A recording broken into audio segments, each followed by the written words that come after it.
Hi guys, welcome back to my channel. Today, to much surprise of many people, I've decided to take it all off. Yep, that's right, I'm going to take it all off. Today's the day. I'm going to strip the Honda, take all the fairings off, all the bits and pieces, and see what we can salvage, what we need to repurchase, and what we need to do to get this old girl going again. As I said in the last video, it hasn't been ridden for about 3 years. It used to look a lot better, and it was damaged falling off a truck, and I also low-sided it in an accident on the other side. So today I'm going to take all the fairings off and start to strip it and see how we go. Let's get started. So what I'm going to do first is I'll take off the rear skirts. Then with a 5mm Allen key, I'll take off the panels here. As I said, I've bought a new one of all these to replace. I believe I need to replace this, but I won't be sure until I get it off. But as you can see, this is broken all the way through in the top and bits and pieces. And once I release this, I might actually retension that bike on the rear straps to take it off. And I'll also take off the rear top box, and that'll be a good start for today, I think. I don't know if you can hear that, all the crows are out today. It's mid to late afternoon and they're out playing hell. So some of this, as I said, I may be able to salvage, I may not. I'm not really sure until I inspect all the plastic clips and see what I may need to plastic weld if I can. So all I can do at this stage is take the pieces off and see what we can salvage.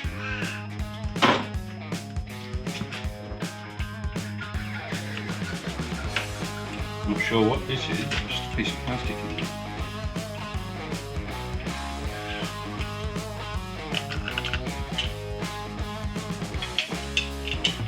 Oh, I see. It's expanded so I could get it to hold the faceplate. I remember now. Because when it broke off, there was no substantial clips to hold it. It was all pretty ordinary, actually. I'll keep that out. Put them in my trusty Ziploc bags.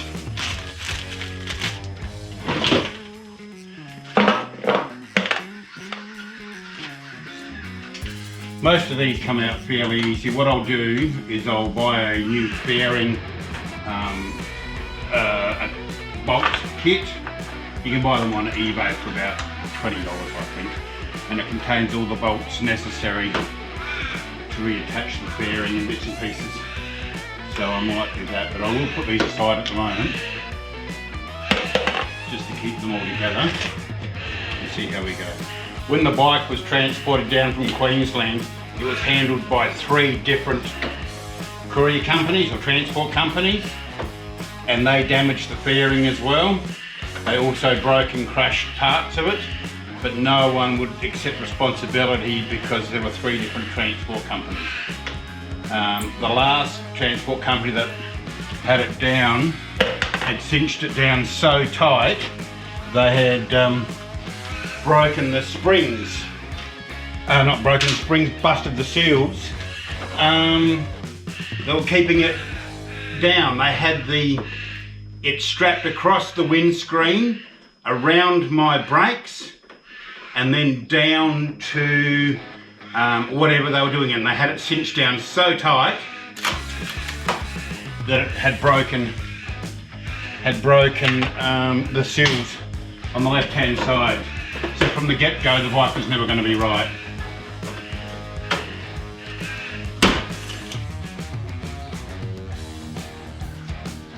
So there was a couple of bolts just in the centre that attached the left and the right side together, which I've just taken off. So much crud here holding this on, but I can comfortably say, without too much doubt in my mind, none of this is going to be salvageable. As you can tell by the rather large brakes and stuff.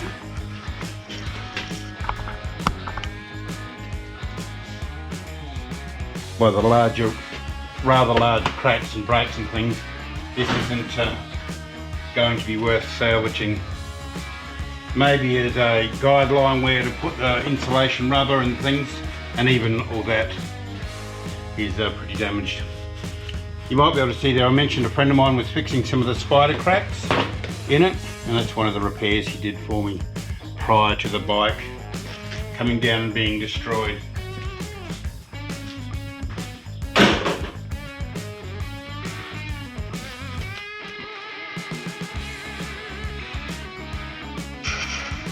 So as you can see, the motor is a little bit oily, but it's pretty good, dusty. I was concerned about the fluids being stuck in there, but I've just noticed like the radiator hose is completely open and perished.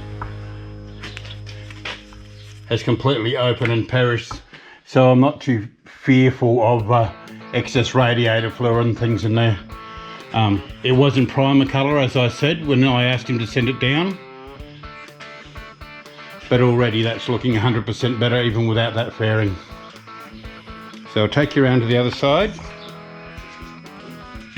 It's hard to consider where to put it because I want to stabilise the bike, but I also want to have free access to be able to take parts off.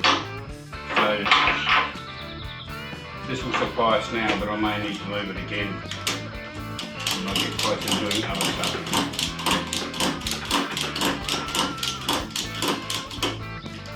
The bike's pretty stable up there with the front brace, but this is just to stabilise it even more. As you can see, the bit of a wobble there as I cinch it down.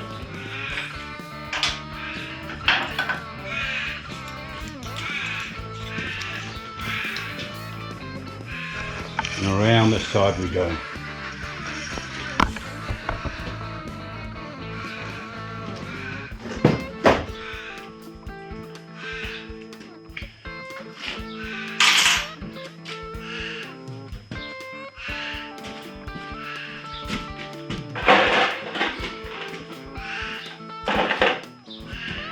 As I said, this side isn't too bad because I think all the clips are pretty good on the side. The tabs are still here that lock it into the back. So I'm hoping only to replace one side. Yeah, see this one has the rear tabs on it with the rubber mounts, or one rubber mount. And I'll be able to actually salvage that one, so that one's good.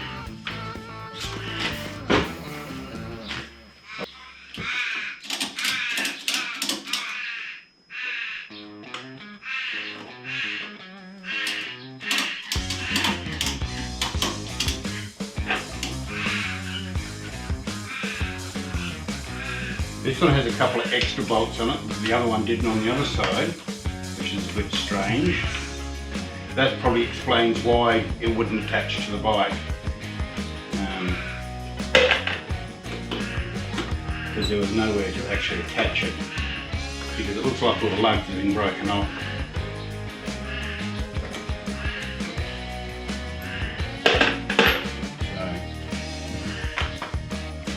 I'm guessing my friend did the best he could with what he had.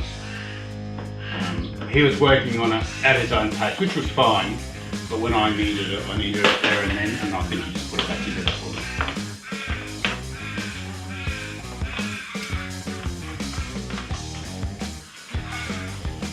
He also had a similar bike. Had a replacement fairing put on it. His was all one piece, it was all very nice and neat and things.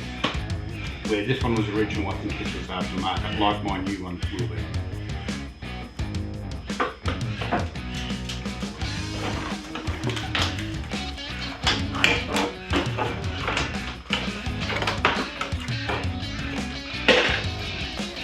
Apart from a couple of leaves in there, that was looking pretty good.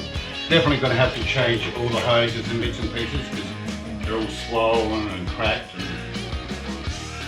I don't know if you can see that crash bar where I low-sided it. It's just ground off a little bit now. So in my last video I showed you this mount. I'll have to let it mount up.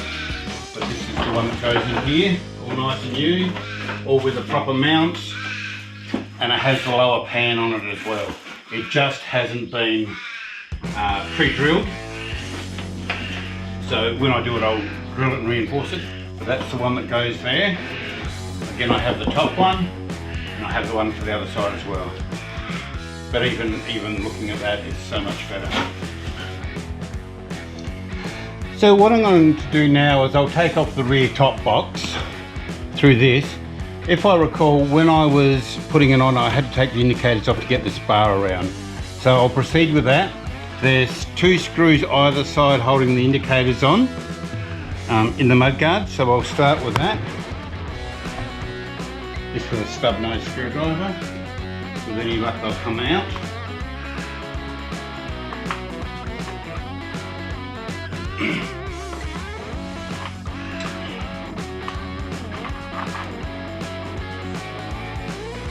So they're about what's that, a 1-inch screw in there.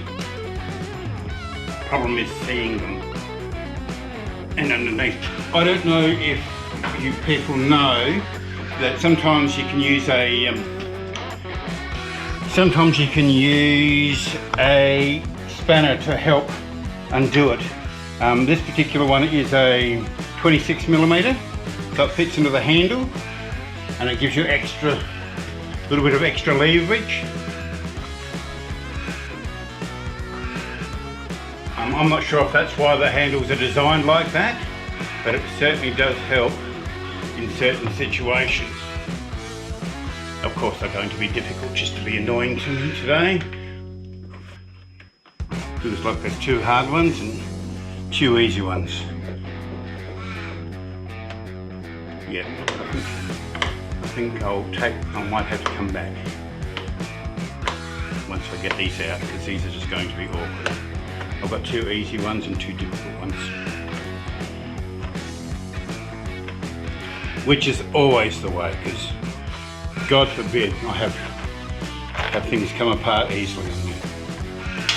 So we'll come back. Well, at this stage I'm unable to get those off, so I'll continue to proceed taking the mount off, and hopefully I can manoeuvre it around. Again, 5mm nut, and I think it's 13mm on the back.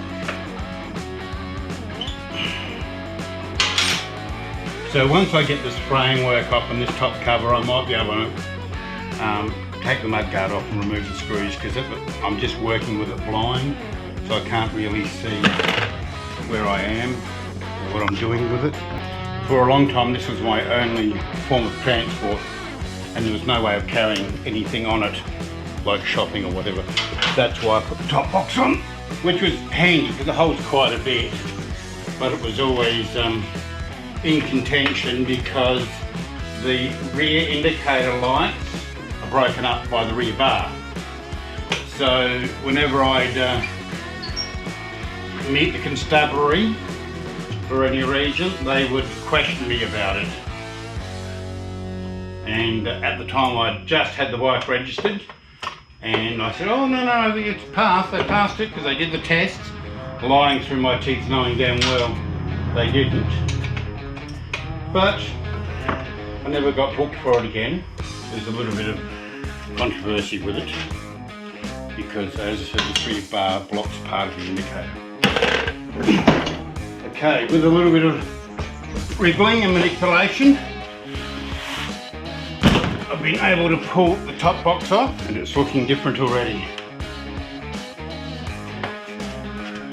Those had enough playing to be able to get those indicators out, so that was okay. I've sprayed lots of WD-40 in on that nut. It's in on a brass centre, but it still doesn't seem to want to come out. The bike's looking so much different already.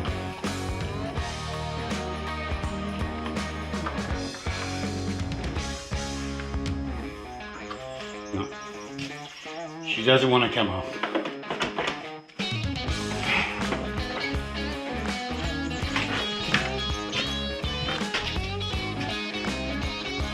So I've just removed the seat, and now I'll take off this rear guard.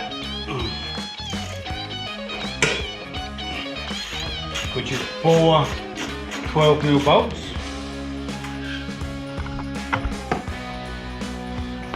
So there's 4 12mm bolts up here.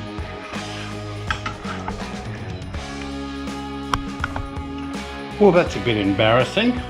I've just gone and done a whole spill and rattled on a bit and then realised I hadn't hit record. So what I've done is I've taken off this rear cowl.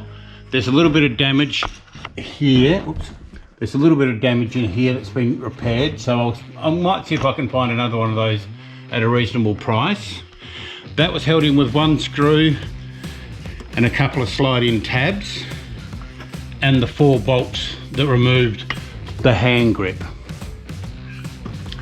Now I've got access to the indicators better. Might continue with that, but I'm going to leave the bike at this stage. If you like this sort of content, give us a like and a thumbs up. Don't forget to hit the subscribe button. I post videos every Thursday, usually motorcycle and camping related content and all the bullshit that goes with it. So until then, this is Michael, the Chrome Biker, and bye for now. Oh my God, literally 10 seconds after I turn the camera off, the bolts come straight out. I've sprayed them with a bit of WD-40 and I don't know if that helped, but the first turn, straight out.